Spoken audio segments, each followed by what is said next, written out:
Brand new. Deep metallic blue. Still smelled like the dealership. I parked it in the same spot it used for 3 years, right beside my townhouse, fully inside the marked lines, nowhere near fire lanes, hydrants, or sidewalks. That's when Karen appeared. She didn't walk. She stormed. Clipboard under her arm. Sunglasses halfway down her nose. Hull beige clipped proudly to her shirt like she'd earned it in combat. "You can't park that there," she snapped before I'd even shut the door.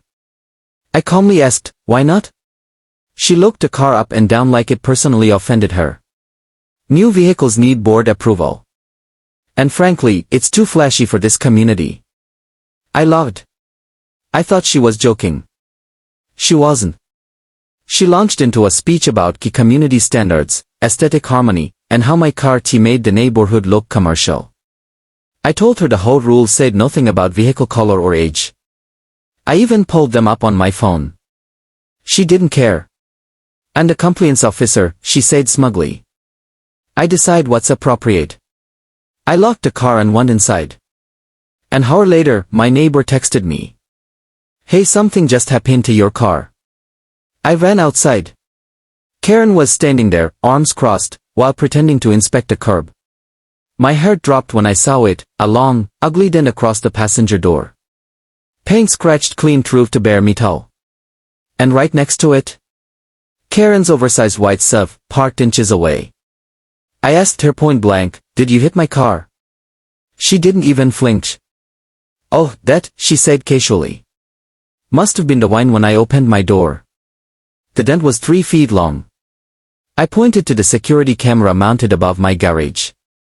Her face twitched. Just slightly. "Well," she said sharply, "if you hadn't parked illegally." I stopped her. "My car is parked legally. And you damaged it." She logged. Actually loved. "Prove it," she said. "And even if I did, the whole product's board members. You'll need to file a complaint. Processing time is 6 to 8 weeks. Then she leaned closer and lowered her voice. "Move the car. Or next time, it'll be worse." That night, I pulled the footage. Crystal clear. Her SUV door slamming into my car, once, twice, then her stepping back to inspect the damage. No wind. No accident. Intentional. I emailed the hull board with the video attached. Karen replied within 10 minutes. After review, the board finds no violation. Case closed. That's when I smiled. Because Karen had made one very big mistake. She'd assumed I was just another homeowner. She didn't realize I owned the parking lot. Most people don't read property plats. I do. When I bought my townhouse years ago, I also purchased an adjacent parcel the developer quietly sold off, the very parking area everyone assumed belonged to the HOA. It didn't. Never had. It leased it back to the HOA for $1 a year. A courtesy. A courtesy I could revoke at any time. The next morning, I made one phone call, to the towing company listed on the HOA's own signs. "And the property owner," I said calmly. "I need an unauthorized vehicle removed."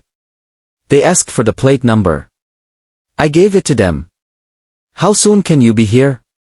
"About 40 minutes. "Perfect." I printed the property deed. Highlighted the boundaries. Grabbed my phone and waited on my porch.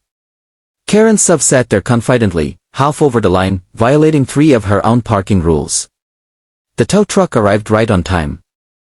As they began hooking up her vehicle, Karen burst out of her unit like a fire alarm had gone off.